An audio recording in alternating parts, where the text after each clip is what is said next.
On Global News Express, a customs suspends a 25% penalty on improperly imported vehicles.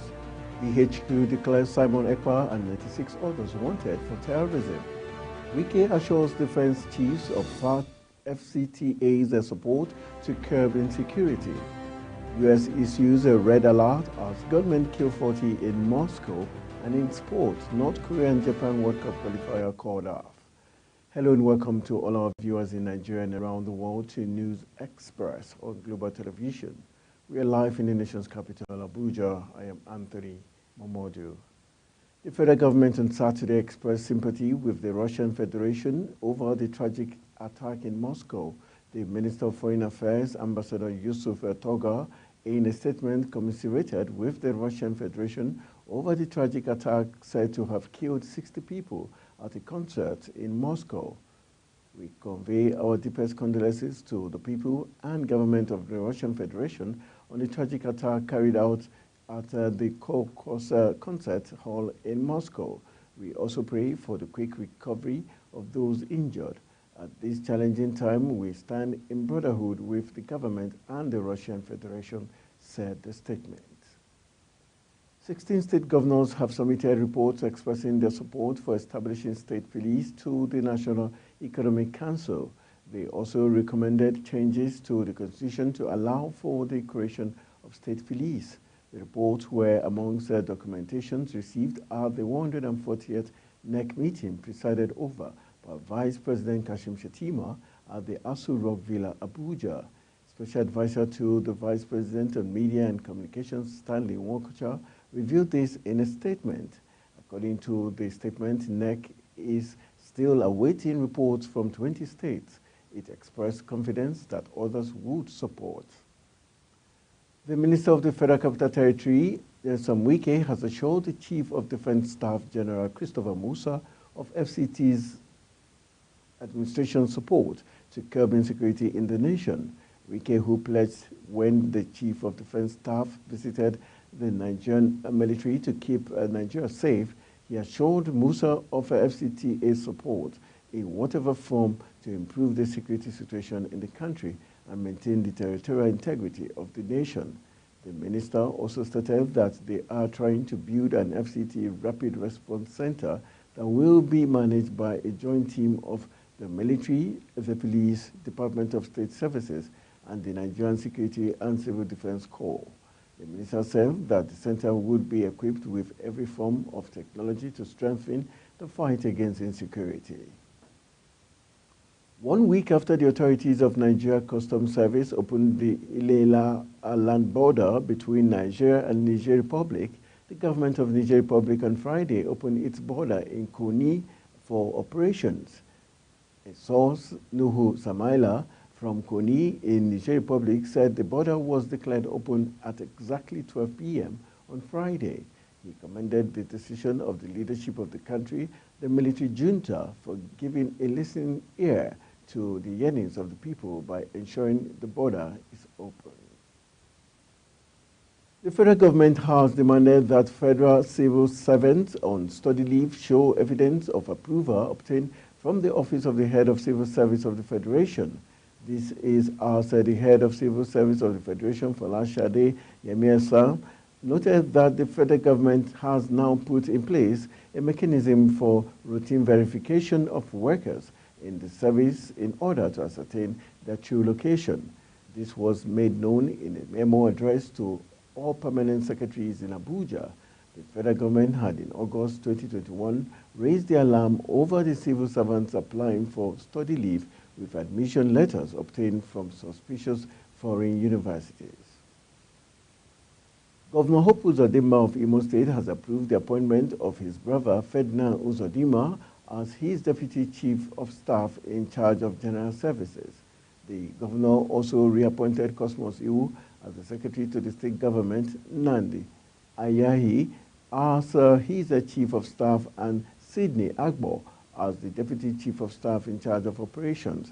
The three officials served in the same capacities years in Uzodimma's first 4 years as governor. Also appointed Patrick Ikeji as the Deputy Chief of Staff in charge of administration, and Sam Nwaobasi, named as the Special Advisor on Program and Policy Implementation and Monitoring. The Defense Headquarters on Friday said it has declared 97 persons wanted for terrorism, violent extremism, and secessionist threats against the state. Major General Edward Buba, Director, Defense Media Operations, confirmed the names and pictures of the people declared wanted in Abuja on Friday night. The wanted persons, terrorists and bandits and insurgents commanders are from the northeast, northwest, north central and southeast zones. In the northeast, plagued by Boko Haram and Islamic State from West Africa Province terrorists, 33 persons were declared wanted. The National Association of Nigerian Students in Benin Republic assured Nigerian students in the West African country of a speedy completion of the investigative process into the activities of degree mills, which has led to the suspension of degree certificates from Benin Republic, Togo, and some other countries. The body, in a statement by its president, Ikenna Favor, also urged the students not to pay attention to the use of fake news while addressing the fact that the degrees obtained from universities in the country are valid and legal. The federal government, the Federal Ministry of Education had announced the suspension of degree certificates from some African countries following an investigative report by a daily Nigerian reporter, Omar Audu. The Nigerian Customs Service announced that the federal government has approved the suspension of the 25% penalty previously imposed in addition to the import duty on improperly imported vehicles. In a statement signed by the NCS National Spokesperson Abdullahi Mewada, the service revealed that the Honorable Minister and the Coordinating Minister of the Economy have approved the suspension of the 25% penalty previously imposed in addition to import duty on improperly imported vehicles. The Chief Judge of Edo State, Justice Daniel Okumbowa, has constituted a 7-man panel to investigate the allegations leveled against the state Deputy Governor, Philip Shuaibu, by the State House of Assembly. This is part of the processes initiated by the Assembly to impeach the Deputy Governor. According to the statement, the panel is headed by the retired Justice S.A. Omonua, that's the Honorable Chief Judge of Edo State, Justice D.I. Okumbowa, has constituted a panel of 7 persons to investigate the allegations contained in the impeachment notice against the Deputy Governor of Edo State, Philip Shuaibu. The Chairman, Independent National Electoral Commission, Professor Mahmood Yakubu, has cautioned media organizations against fake news and misleading reports ahead of the Edo and Ondo governorship elections. Yakubu gave the caution in Abuja during a consultative meeting with the media. He urged the media and the public to scrutinize the biodata and credentials of the candidates when published as provided by law. Michael Edikan has the details. The INEC chairman urged media organizations to engage with political parties as well as their aspirants on a report on the primaries with the same diligence and depth they report the main elections conducted by INEC. INEC board further assures that the Commission will continue to collaborate with the media on the activities of the electoral body. Important reality in today's age of information technology is the spread of fake news and misinformation instantly and on a global scale. As I said on many occasions, INEC does not believe in censorship. The best antidote to fake news is greater openness and transparency. It is in furtherance of this policy that the Commission interfaces regularly with stakeholders through our regular consultative meetings. We appreciate our partnership with the media, and I want to reassure you that INEC will continue to work very closely indeed with you. In a remark, the President, Nigerian Union of Journalists, Chris Izioguso, says the media will continue to uphold the sanctity of the ballot and safeguard the democratic aspiration of the citizens. He promised that the NUJ will continue to support INEC through accurate reportage of its activities to assist the electorate in making informed decisions. Together, we must uphold the sanctity of the ballot box and safeguard democratic aspirations of our nation. It is hoped that our collective efforts would pave the way for a brighter, more prosperous future for all Nigerians. The Independent National Electoral Commission says it will publish the personal particulars of the candidate in Form AC9 for the Edo State governorship election on the 31st of this month as required by law. For the Ondo governorship election scheduled for 16th of November 2024, Professor Yakubu said political parties are expected to commence the conduct of primaries in the next 2 weeks. Adikan Michael, Global TV News. The National Agency for Food and Drug Administration and Control said it busted a fake bottled water syndicate at the pipeline road axis of Eneka in Obiakpo local government area of Rivers State. The agency said the discovery followed a tip-off from some well-meaning members of the public, which its officials speedily acted on. NAFDAC Public Relations Officer South Zone, Siri Moye, who disclosed this in a statement in Port Harcourt, says the suspects were using the script shop camouflage as a pool house for the production. Moye said one of the distributors of the fake bottled water was arrested after packing the product and loading them for sale to unsuspecting consumers. You're watching News Express coming to you live from Nigeria's capital, Abuja. We're on StarTimes channel 276. Kindly follow us on all social media platforms using at Global TV NG and all the handles now showing on your screen. When News Express returns, Tinubu Airport in Mina gets $3.2 million Army Aviation hangar. These and other stories coming right after this break. To stay with us.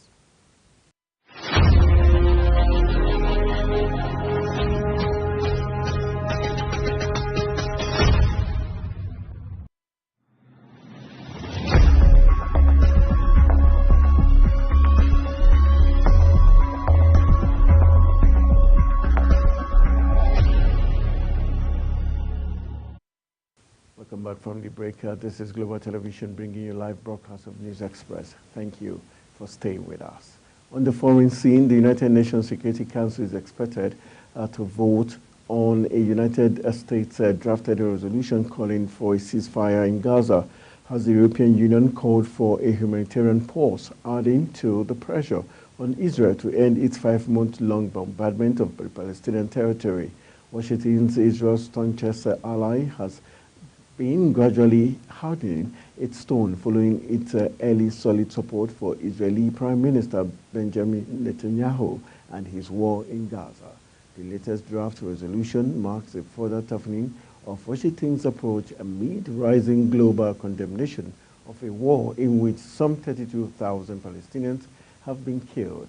UN experts have also warned of an imminent famine as a result of Israel's blockade. Increasing global water scarcity is fueling more conflict and contributing to instability. The United Nations warns in a new report which says access to clean water is critical to promoting peace. The UN World Water Development Report 2024, released on Friday, said 2.2 billion people worldwide have no access to clean drinking water, and 3.5 billion people lack access to safely managed sanitation. Girls and women are the first victims of lack of water, said the report published by the UN Educational, Scientific and Cultural Organization, UNESCO, especially in rural areas where they have the primary responsibility of collecting supplies. Spending several hours a day on fetching water, coupled with a lack of safe sanitation, is a contributing factor to girls dropping out of school. UN agencies have long warned that not only are children and women at grave risk of thirst and starvation, but the lack of clean water also has disrupted medical treatment and hygiene. The State Department said that the United States Embassy has warned its citizens to avoid large gatherings following Friday's terrorist attack in Moscow, Russia's capital. No fewer than 40 persons have been confirmed killed and over 100 injured when gunmen in camouflage clothing opened fire on people at a concert in the Krakow City Hall near Moscow on Friday, Russia's FSB security service stated. In business, an Army aviation hangar worth $3.2 million is to be established at the newly renovated Bola Ahmed Tinubu International Airport in Minna. The coordinator, Nigerian Army Aviation Brigadier General Musa Alkali, told the Niger State Governor Mohammed Bago during a courtesy call in Minna that the Bola Ahmed Tinubu International Airport in Minna passed all the checklists for the creation of a hangar and the approval of the Federal Airport Authority of Nigeria, FAN, as well as the Federal Ministry of Aviation. He said the construction of the hangar, which would be an immense economic benefit to the state, would commence in no distant future, adding that the Minna hangar, when completed, will have 12 attack helicopters MD-530 series and 10 TB2 UAVs and 8 Magnus light attack aircraft for surveillance. And moving on, let's go for a very quick break. When we return, the news continues.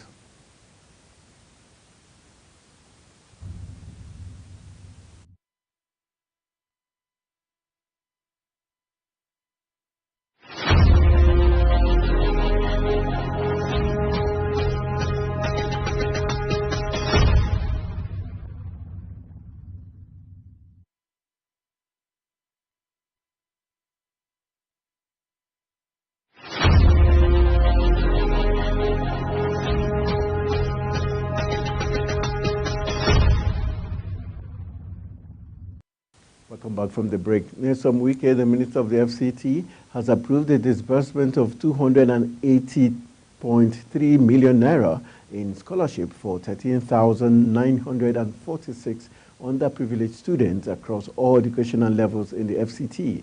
This announcement was made by Danlami Yario, Mandate Secretary of the Education Secretariat for the FCT administration in Gwagwalada, at the event marking the rapid rehabilitation of 19 public schools across the Federal Capital Territory. The ceremony was held at the School of the Gifted in Gwagwalada Area Council within the Federal Capital Territory.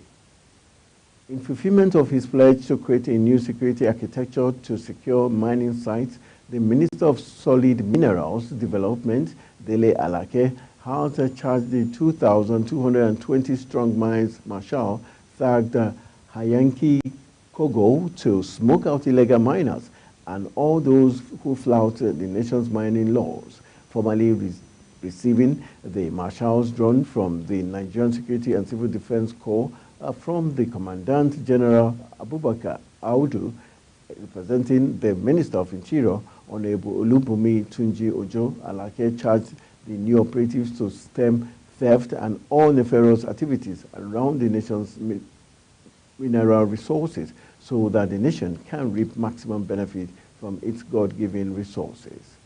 Queen Agaba has the details.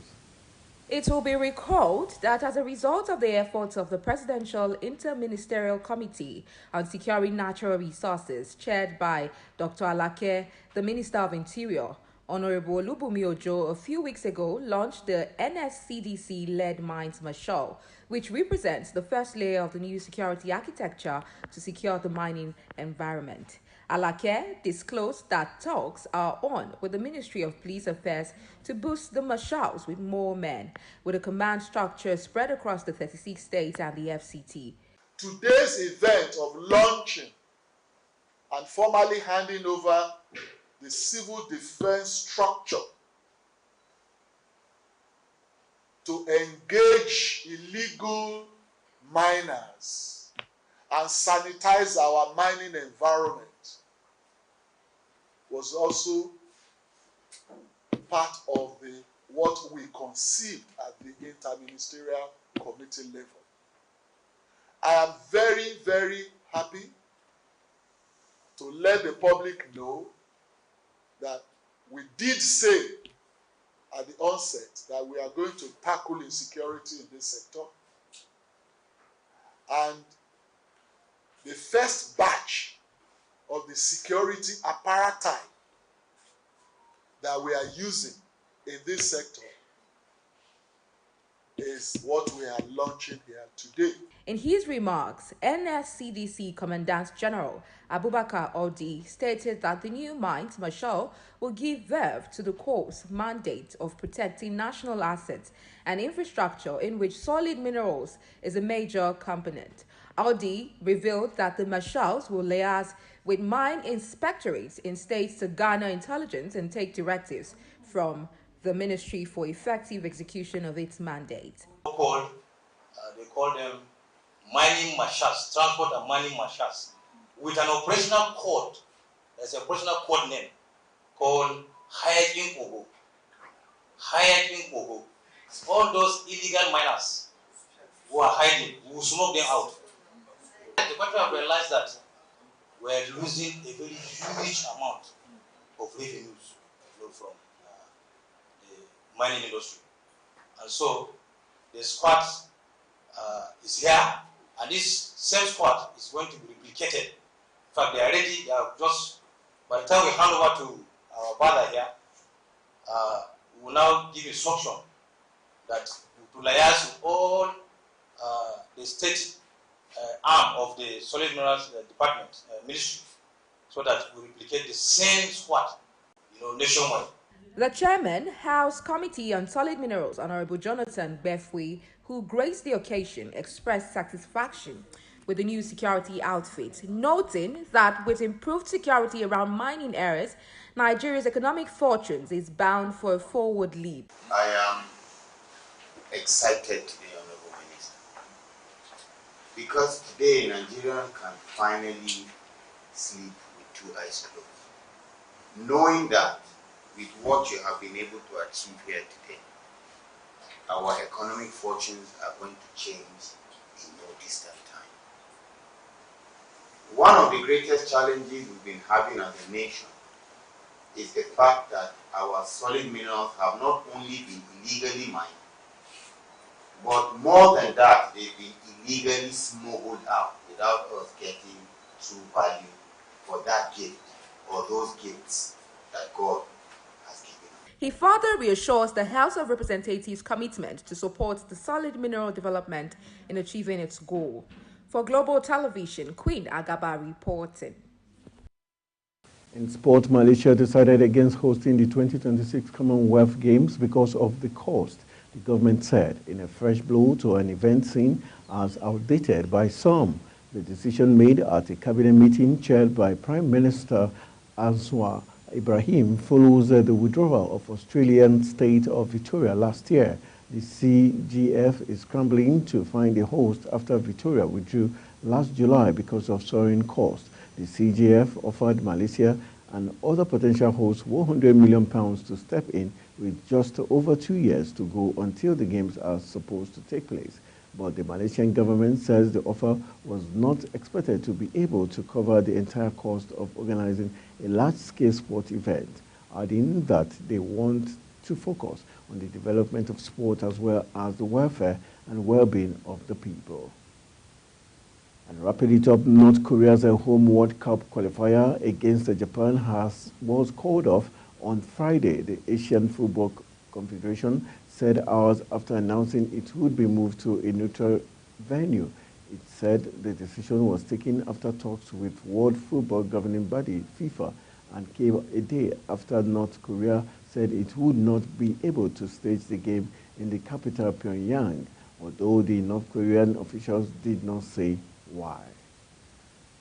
That's it on News Express, and it came to you live from the just capital Abuja. We're on Star Times channel 276. Kindly follow us across all social media platforms using @Global TV NG and all the handles now showing on your screen.